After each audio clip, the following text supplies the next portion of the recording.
is the Glass Cannon Network.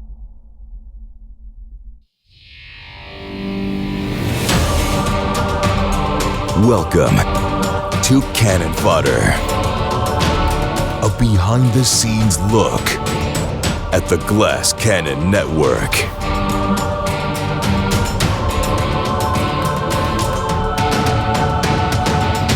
Yo! What is going on, everybody? Welcome back to Cannon Fodder. It is Wednesday, September 27th, 2023, and I'm your old buddy, Joe O'Brien. And I'm Troy. It's a lot harder to do work in the background now that this is a video show.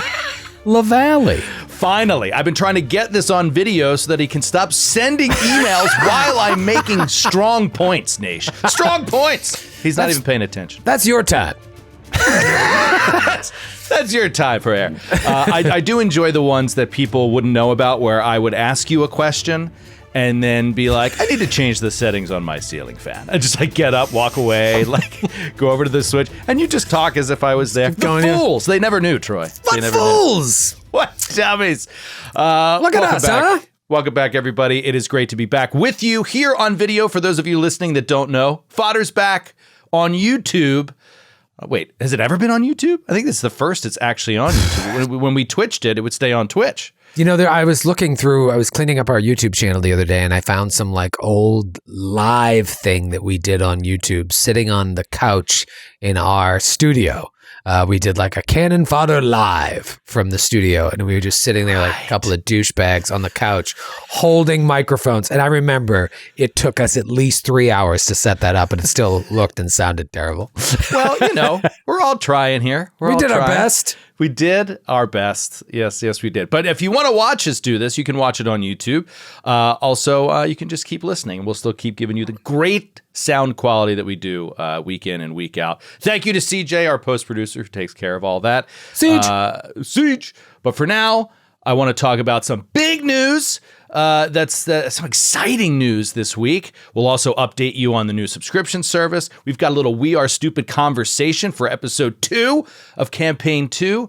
And then, of course, listener mail. We're going to get to some of your questions today. So listener mail. Looking forward to this one. Normally, dude, when I structure out, a show like this, I try to tease the big news and get people to stay tuned in. Yeah. But till the end. But the only reason to actually do that is to get them to watch advertisements, which we don't have on this show. So what's the point?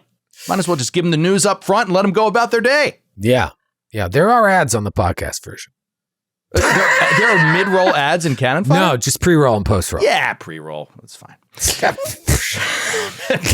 Pre-roll. I gotta keep the fucking lights on. Big news this week is that we have been talking to our good friends over at Marvel after a very, very exciting San Diego Comic-Con, followed by a very exciting Gen Con booth show. Yep. We've come together and decided we're going to do another show, and we're going to do it at New York Comic-Con. Oh, that's right. Oh, baby. Your boys from the Glass Cannon Network, and, well, we'll see who else is coming around. Some others. I can't say too much yet, but we'll be at New York Comic-Con this year playing the Marvel Multiverse RPG. I mentioned in the rundown right before the show that I was going to, can we break the news on this? And you were like, that's happening? Got a lot of strands in old Duder's head. Yeah, there's a lot going on, and it's like, oh yeah, I forgot about that. But it's gonna be Friday, October 13th at New York Comic Con, and where we're not doing a Glass Cannon Live New York this year or ever again. It's nice that we're coming home piece of trash. to do a New York show. So if you want to see your good time pals in the Big Apple, you'll be able to do it at New York Comic Con. And now you and I went there very briefly once. Years ago for our first face-to-face meeting with Eric Mona of Paizo. And I haven't been back since because I was like, wow, this really sucks. But I'm excited to go and do a show there. That's a totally different experience. And it's not going to be like San Diego Comic-Con because, there wasn't a lot going on there, although that was still very, very cool. I had a good time. So now I'm kind of jazzed, and I'm really looking forward to playing the Marvel RPG again because we have loved it every single time we've played it. I'm going to have to come up with something Halloween themed, I think. Yeah. Every session has been an absolute blast. Cannot wait to play it again. Yeah. And you know what? Marvel, just speaking generally as a company, obviously we're just working with a couple people, but Marvel in general has just been really cool. Been very, very cool to work with, and some really passionate gamers behind the project who are really excited about this game, and they should be. Because it's a very, very good game. And so we're all, as partners in this, we're all very excited to put on this show at Comic-Con. It's going to be 4:30 on October 13th, right? Friday 13th. Friday the 13th, Halloween yeah. theme. Now I get it. Really looking forward to that. More news will come up on that as we get closer, but we wanted to give you guys the heads up as soon as possible. So if you could possibly be there, get those plans together. It's just a few weeks away. Can you believe that's just a few weeks away? That makes me sick to my stomach because now I have to do that prep. But also, I think you just need a badge to the con or just a Friday badge and you can get in. So come fill it up. Come see your pals. Yeah, you're not buying tickets to this show. You just have to have a badge to the con and you're in, baby. Get to hang at the con all day and have a little happy hour with the GCN. So more news coming on that soon. Let's talk about the subscription service, which is the biggest kind of thing we're working on behind the scenes. It's day in and day out. Most of it has fallen on McD. He's been fantastic getting back to people, and you guys have been absolutely fantastic with your comments and your feedback, sending screenshots, explaining situations, and things are just, little loops, whatever, bugs getting tied off one by one, but bugs getting squashed. Yeah. And we're really, we're well over 1,000 at this point. People that have transferred over, and we're looking to do even more in the coming weeks. So want to let you know, if you are a current Patreon subscriber, check your Patreon because there is a post in the feed. Check that feed. If you are interested in moving over to this new system, which by the way is going to allow you to individually subscribe to each podcast that is exclusive to the Glass Cannon Network, Naish, the ones that you want to listen to individually, like I said, The Ancients, Blood of the Wild, Get in the Trunk.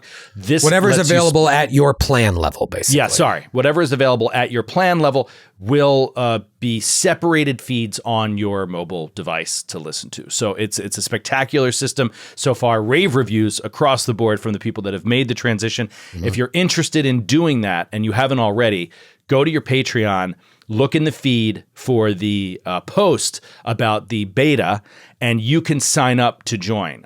There are, I want to say, roughly 1,500 people that have not yet been invited, but are on that list, and those invites are coming out soon. Yeah. So if you want to be added into that next bulk, head over there now, sign up, and we'll get you an invite as soon as possible. And then a little after that, assuming that goes well, everybody's going to be, we're going to be letting everybody know how to come over. And we want you to make that transition so that we can all get on this new system.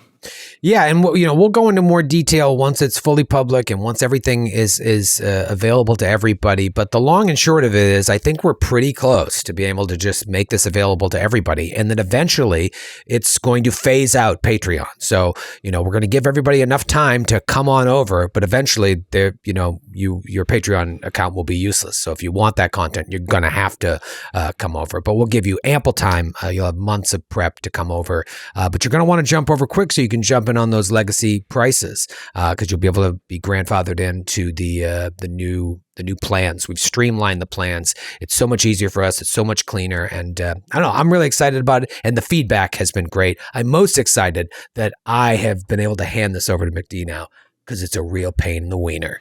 It is a pain in the wiener. That up. And McD's been doing a great job, not only communicating with the Naish, but also communicating with the back-end developers. The people that are working on this for us to build this thing are like, he's been hand in hand with them. That's just such an important role to, be communicating with the developers and communicating with the end users that are showing you the problems. And nobody's better suited to it than McD. He's just a guy who could talk to anybody. He's the best. So please come over, try it out. The sooner the better. And there's a little life hack here that I feel like I want to give the people that are FOD some listeners, hacks? the FOD viewers, the FOD listeners. Some hack zonies? Because we had mentioned that your price gets grandfathered in if you move over to this new system, and if you are feeling spicy and you want to get a little Blood of the Wild in your life, or maybe a little ad-free campaign 2 of the Glass Cannon podcast, it behooves you. I shouldn't even be saying this. I mean, I can't believe you are. It behooves you to upgrade your subscription on Patreon first to the $10 tier, then skip over, then do the migration, because you're going to save a couple bones. So anyway, you guys are my friends. I want to tell you, I had to, we'd make more money otherwise, but I mean, you guys, you seem like a good guy. You seem like a good guy. So I wanted to help you out. Let me check with my boss. No. Yeah.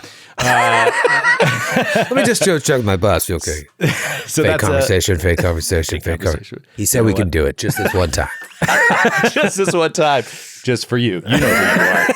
We'll take off those winter tires. I want to talk about. I want to move on here. Pretty soon, we're going to be getting into We Are Stupid, because we're gonna get a nice juicy topic about the second episode of the show, and then your questions on listener mail. Yeah. But first, we didn't talk about something in the last 2 weeks of the show.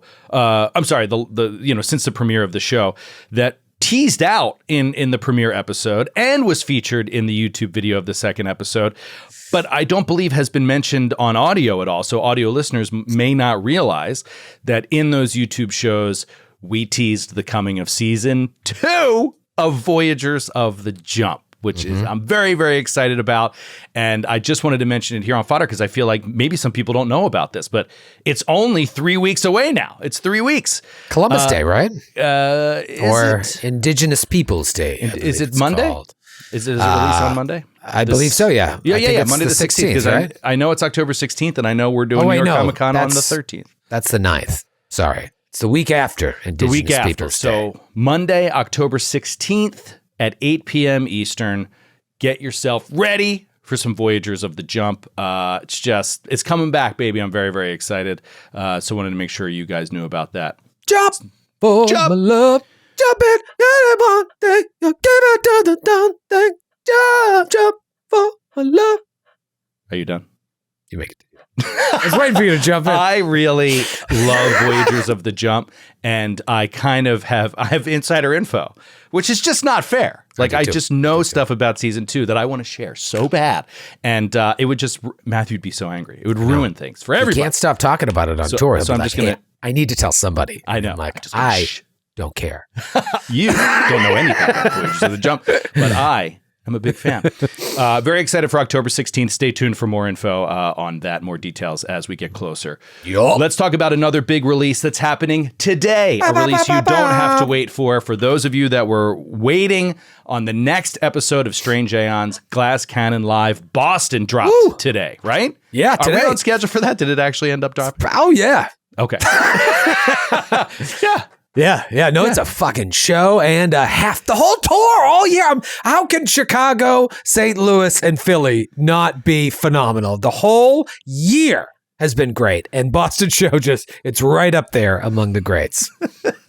When we were So talking ridiculous. about the release of it, coming out this week, you and I were just banting back and forth, as we do, the funniest bits from the show. And some of them are just so funny. They're just so funny. So keep an eye out for Glass Cannon Live Boston releases as a podcast as well. And where is that, Troy? Is that on Patreon right now? Nope.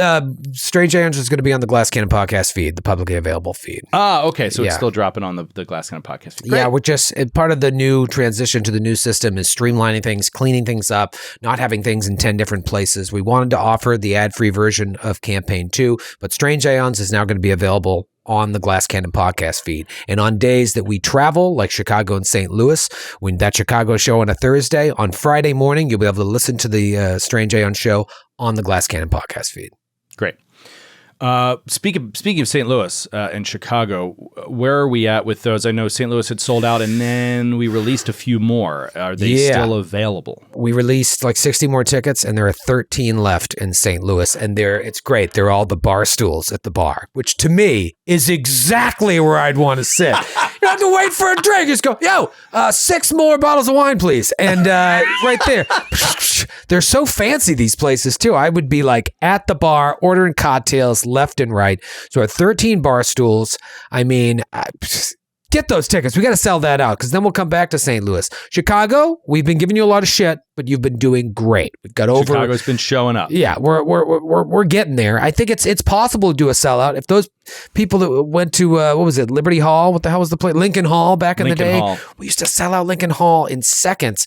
We got to get those people to buy the rest of these tickets. I think there's a chance. We still got a month. Be great to sell that out. Otherwise, probably won't put Chicago on the list next year. Is that a threat? That's a promise. Such a jerk. Oh, man. Okay, let's talk about episode 2 of campaign 2. All right, I'll talk about it. Let's get into what we'll call We Are Stupid. Got another nice report card from Professor Eric, who was like, hey, no mistakes, but that's because you didn't do anything about the game. Batting 1,000. Exactly. You just played improv with your friends and then sent me a file of it. I don't know why. Why am I listening to this?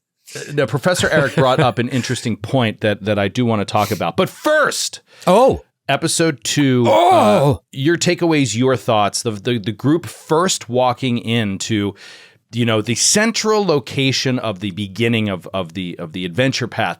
Lots of NPCs around, but it seemed like a few of them were kind of off the cuff.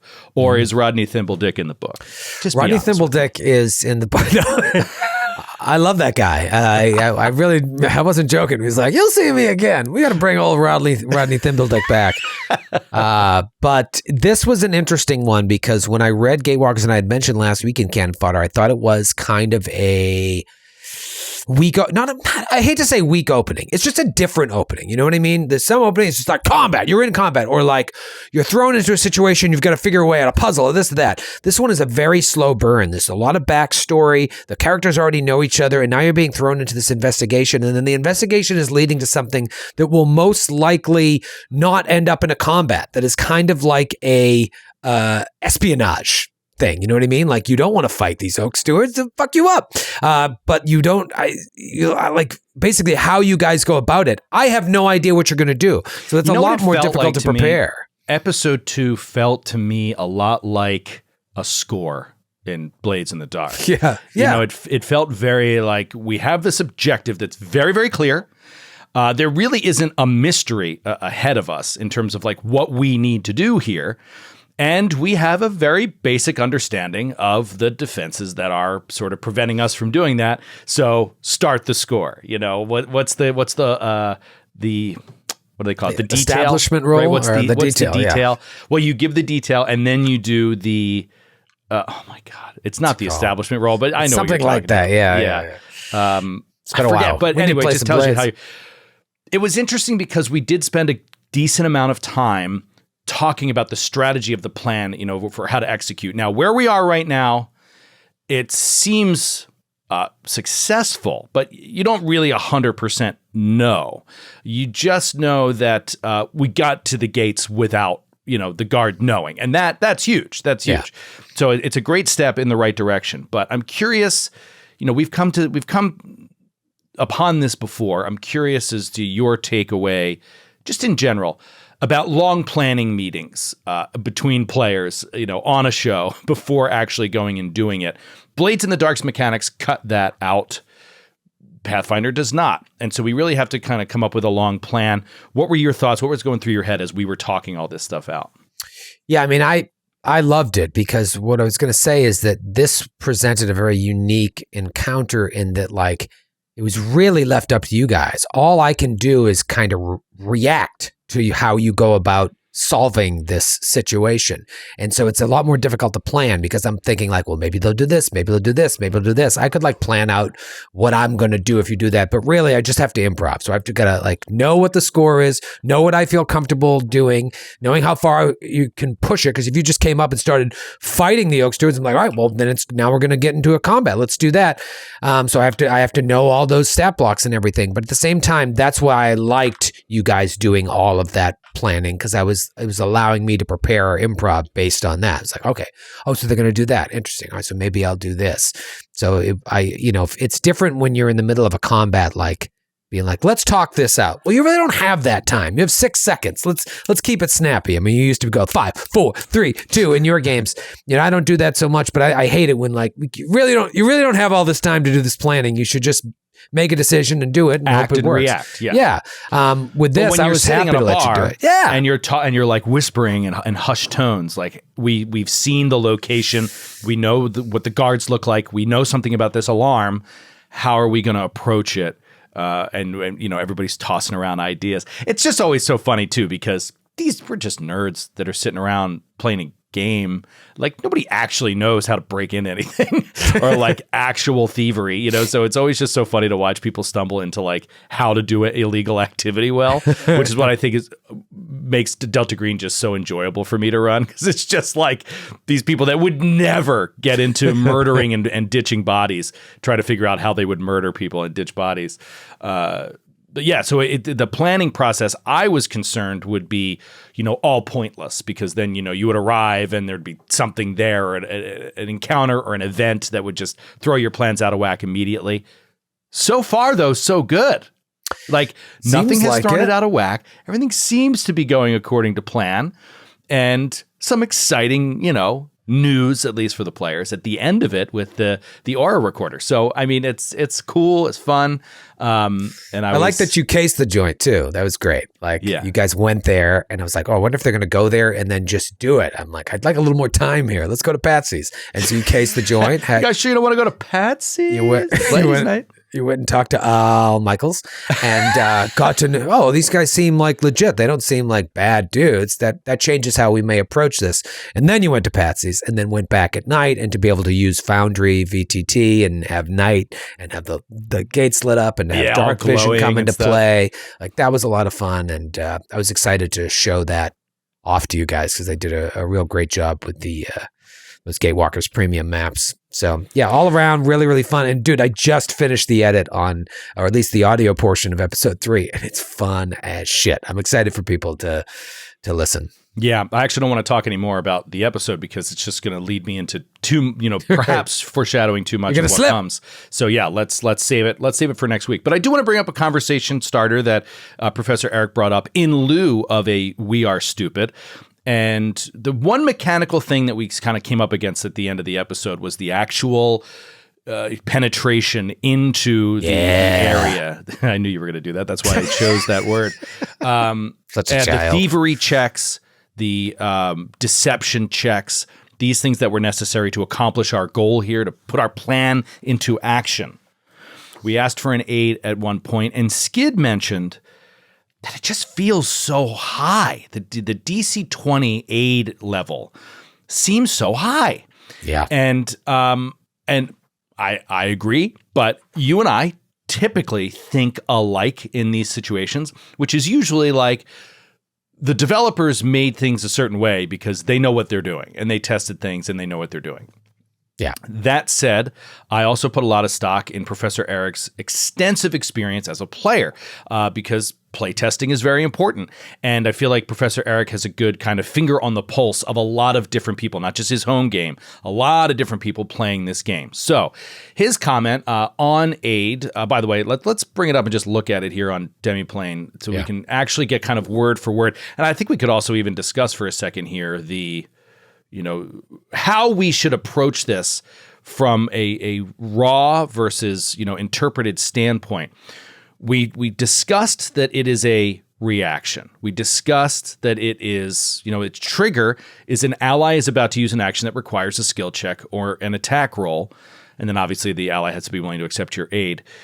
To do this reaction, you must first prepare to help, usually using an action during your turn. You must explain to the GM exactly how you're trying to help.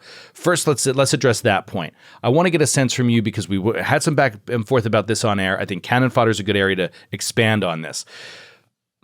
I argued in the episode that we should have the right. This is actually in the I argued that we could. I've argued in the past. I don't know if I did it in the episode, that we could have the right to describe how we're helping at the moment of the reaction triggering, as opposed to knowing ahead of time exactly how we're going to help, because it's not our turn yet or whatever.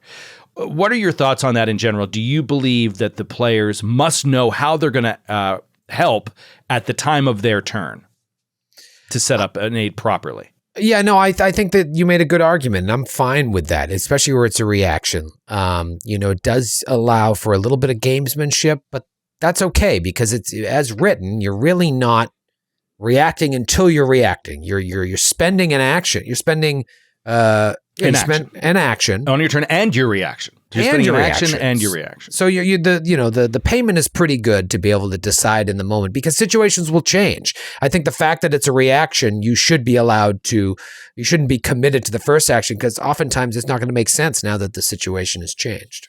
Mm-hmm. Yeah. So I agree. I tend to agree. I think that, rules wise, you could kind of see it both ways. If you're looking word for word, you must first prepare to help, usually by using an action on your turn. You must explain to the GM exactly how you're trying to help. It sort of sounds like that means at that time. But, when you use your aid reaction, attempt a skill check or an attack type decided by the GM, the typical DC is 20.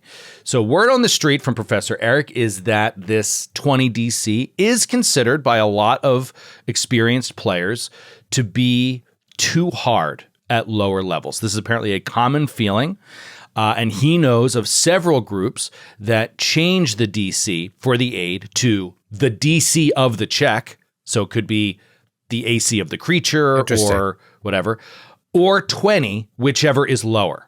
So that is one way they go about it, 20 or whichever is the DC of the check the person actually has to do anyway. So if you had let's say they're trying to do a deception, right? It's against the perception DC of the creature. What this sort of rule suggests is what's the perception DC? If it's lower than 20, make that the DC of the aid. Because that's sort of a good bar. Yeah, this is where it really is just roll and I'll let you know what happens. Because I can set the DC aloud if you want, and then Otherwise, I can kind of. You never need to set it aloud ever. Yeah, if you want to high stakes it, be all right, you got to hit this. But sometimes I like to be roll, and then I'll decide, and that's what I did here. When Kate rolled I think Kate rolled to aid Skid in the thievery check. Mm-hmm.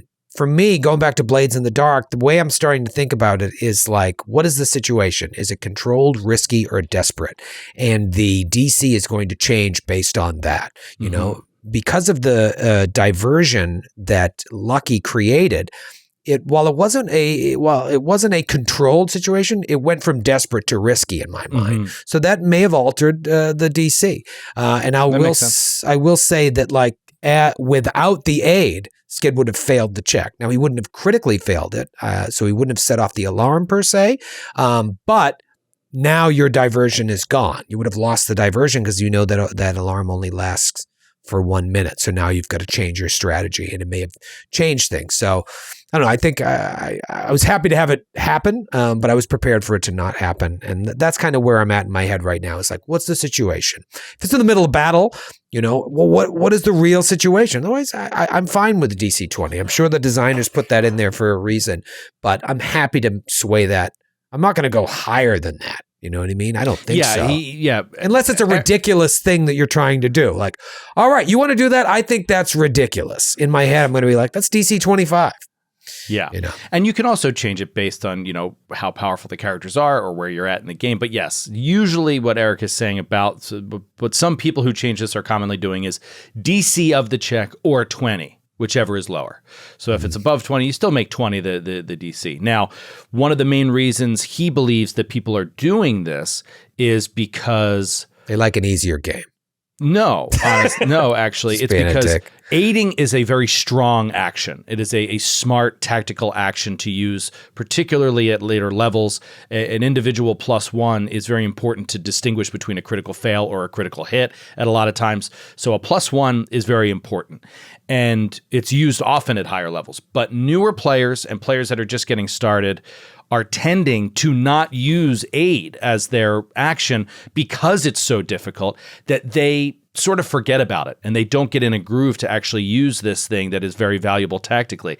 And so it's sort of a change to help farm people along, to be no, this is a legitimately good thing to do in combat or out of combat for skill checks or attacks as you're when you're lower level so that you get into a groove of using it at higher level too, because it can continue to be tactically important. So anyway. It's interesting. It almost feels like it was written to be prohibitive.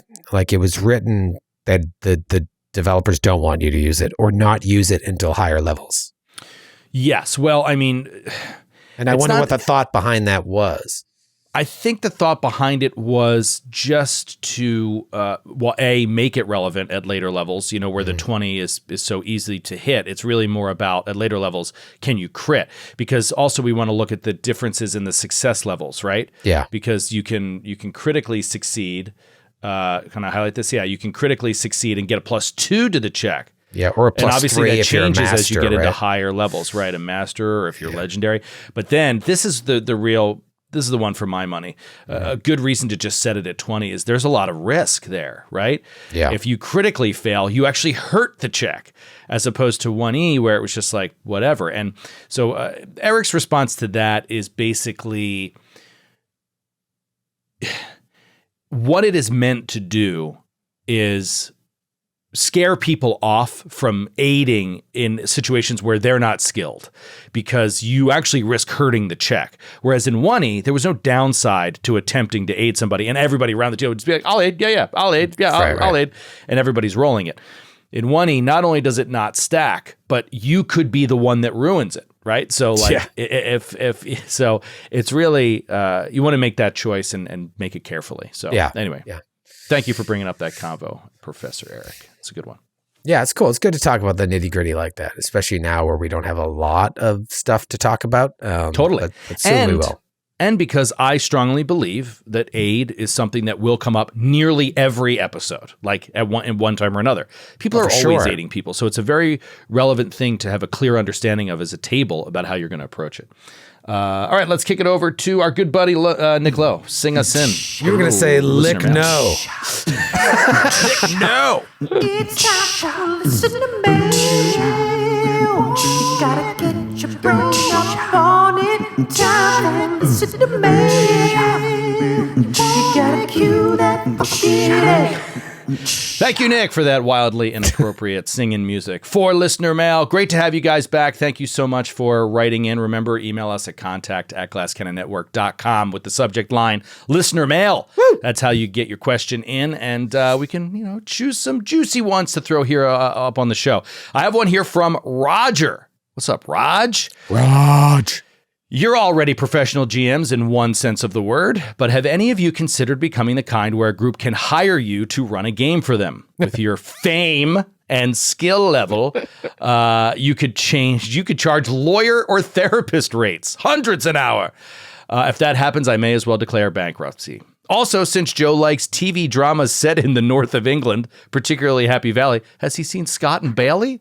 It's by the same writer and is one of the best police series ever made. No, I never saw that show or heard of that show, but I do love Happy Valley, so I will be looking that up.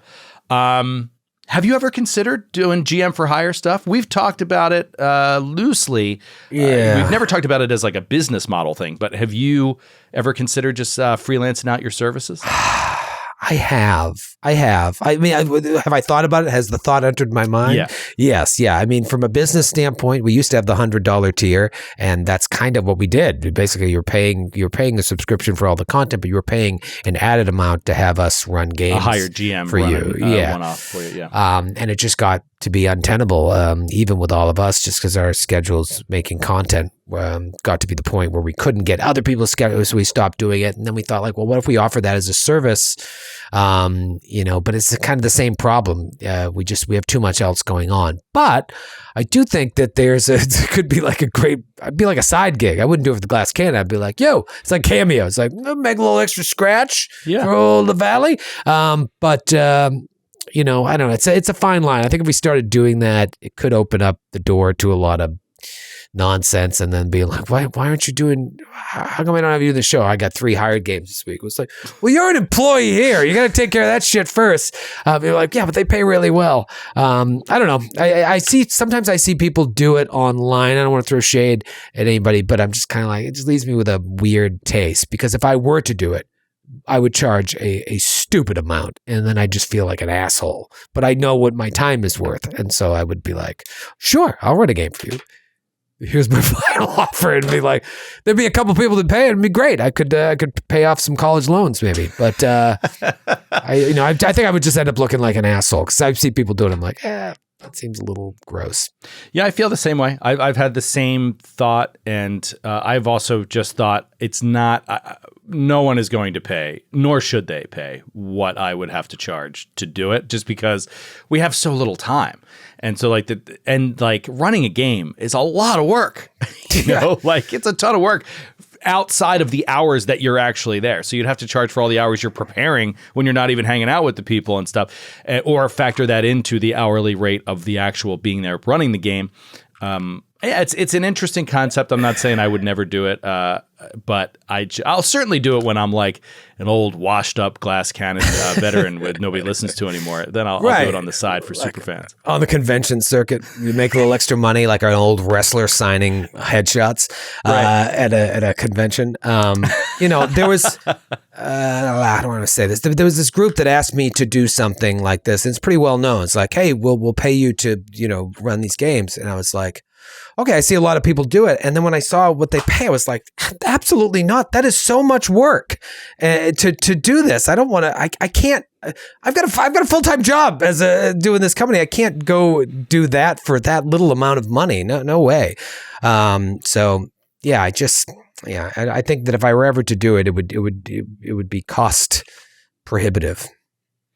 Yeah, it's a fine line, but it's a really good question, and one of these days, I'm sure we'll have to. We'll have to. Yeah, maybe for charity it would be fun. Yeah, totally. Okay, one more question, and then we're gonna get on our way here. But this one is so fantastic. It's nice and juicy. Ooh, you and got the best a moist part is, one? I don't have to talk at all. I'm just gonna relax. Troy hates these ones. I'm so excited. He doesn't always run these by me, so sometimes I'm like, I know this is fresh. Well, because I partially know the answer. Nick writes in. What's up, Nick? Nick writes in with a question. GCP, first off, thank you, folks, for all that you do. You rock. Thank you, Nick. You rock. Stop it. Is this Nick Lowe? Quote, I've been searching everywhere for a FOD that goes into detail about Troy's prep.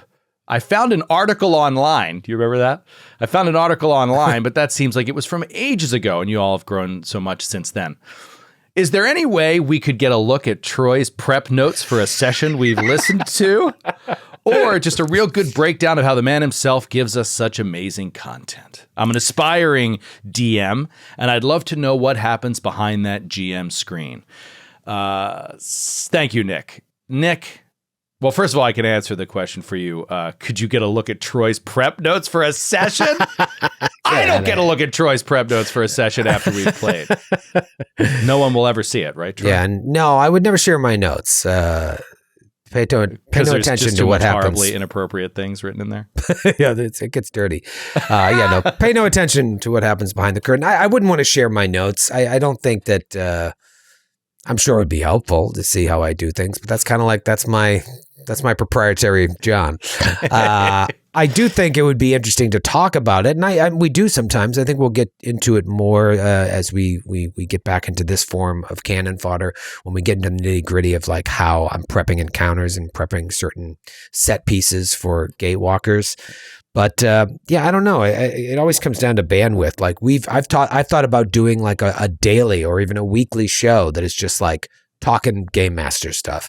And even if it was like a 15-minute episode a day and you had like a little digest or every other day or a couple times a week, something more frequent but smaller bite-sized things where I just go into like GM stuff. And I don't know, it's just, we don't have the time to do it. So other things would have to suffer, and I would really need a program director to kind of like come up with the sort of concept and then let me go brainstorm it. It's like, all right, so this week it's going to be about initiative. And I'm like, great. All right, I can think about that. But I don't have the time to program the show. You know what I mean? Mm-hmm. I could probably have the time to do the show, 15 minutes, right? But I wouldn't have the time to like program it from week to week. I guess I could do like a mailbag, but that's what listener mail's for. That's kind of what this is. And so, that's kind of the response, Nick, is like, I really appreciate the question. I love that you're an aspiring GM, and I encourage you to get back there and just get started and just try it out, because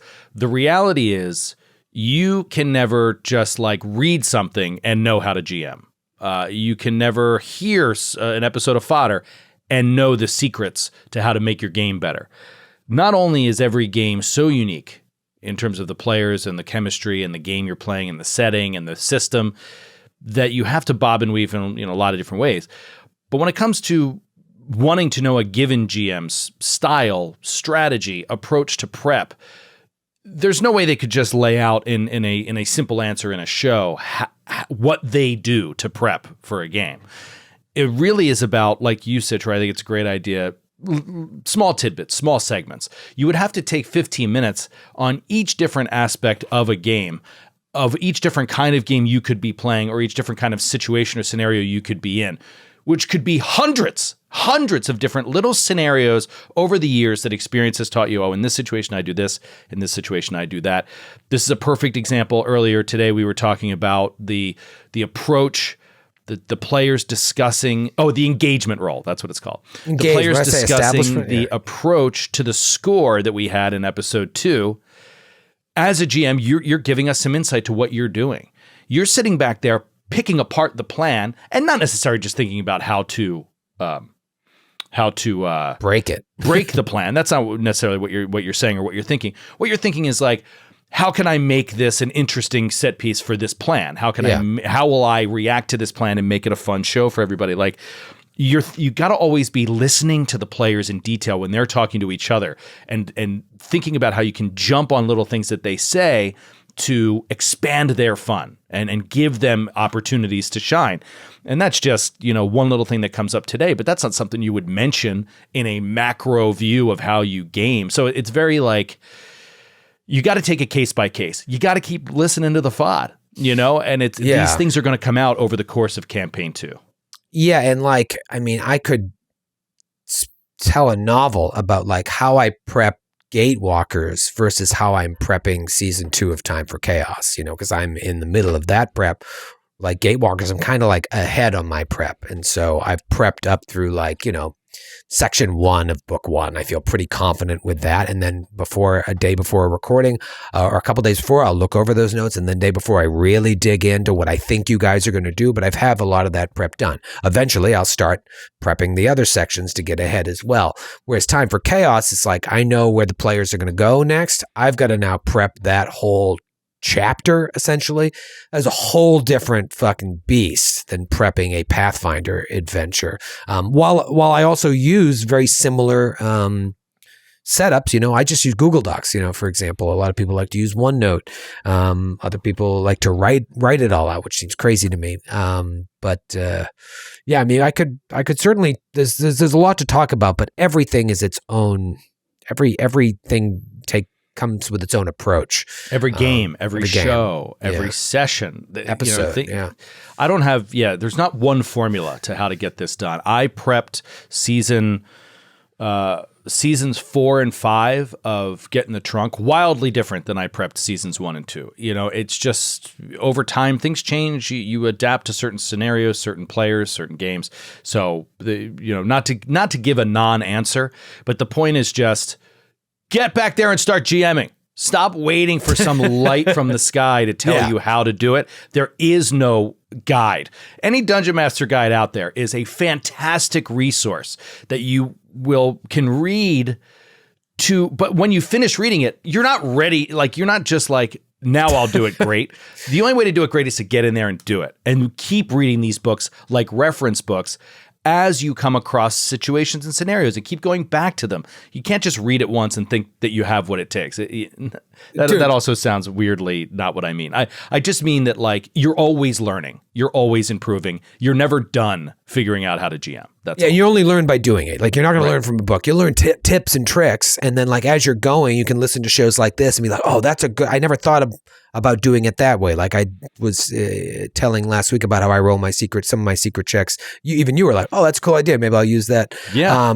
Always learning. Yeah. What I was going to say is, before I ever GM'd for our Jade Regent campaign, long before Glass Cannon, I was like, I've never really GM'd before. I've only been a player. I'll get the Pathfinder Game Mastery Guide. And I remember being like, they should call this something else because it doesn't there was like 2 pages in this entire 300-page book about like how to run a game. It was mainly about like how to run a homebrew. That's what the game mastery guide was for 1E at least. I don't think I've looked at the 2E one, but anyways, they're not telling you like, all right, first you need it's like how to generate random treasure. It's Right. like how to create terrain and how to randomize weather. I'm like, I don't care about any of that. How do I start? What do I read it, okay? But I remember reading it and be like, there's no map for this. How do I do this encounter if there's no map? How do I even get them from the tavern into Brian Stump Marsh? I was like, I don't understand. Like, are they just I'm gonna give them and they're gonna be like, come on, we have to go to Brian Stump Marsh. How you learn is just be like, all right, here's session 1. Let's start playing. And I don't know. It's really the only way to learn. You learn by doing, and then you listen to stuff like this, and then read some books to pick up some like hacks to make your life easier. That's really all you can do. It's real exciting. It's exciting, Nick. I know it's nerve-wracking, but it's the best. Like, you just got to jump in and try it. Like, I don't know too many GMs that have done, 100 hours of GMing games and are like, God, I just hate it. You know what I mean? Like, if people put the time, they might do it once or twice and be like, this is not for me. I'd rather play. That's fine.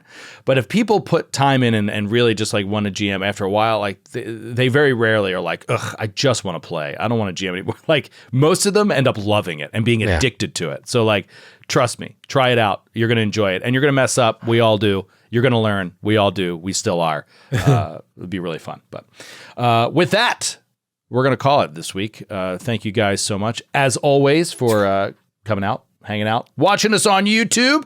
Don't forget, you can get your FOD on YouTube these days. So come watch us on YouTube. And looking forward to episode 3 of Gatewalkers. I mean, Wow. just so exciting. It's cooking, dude. It's going to be October next week. Are you ready for this? No, I got to get my Christmas clothes ready. All right, everybody, have a good one. We'll see you next week. Bye. See ya.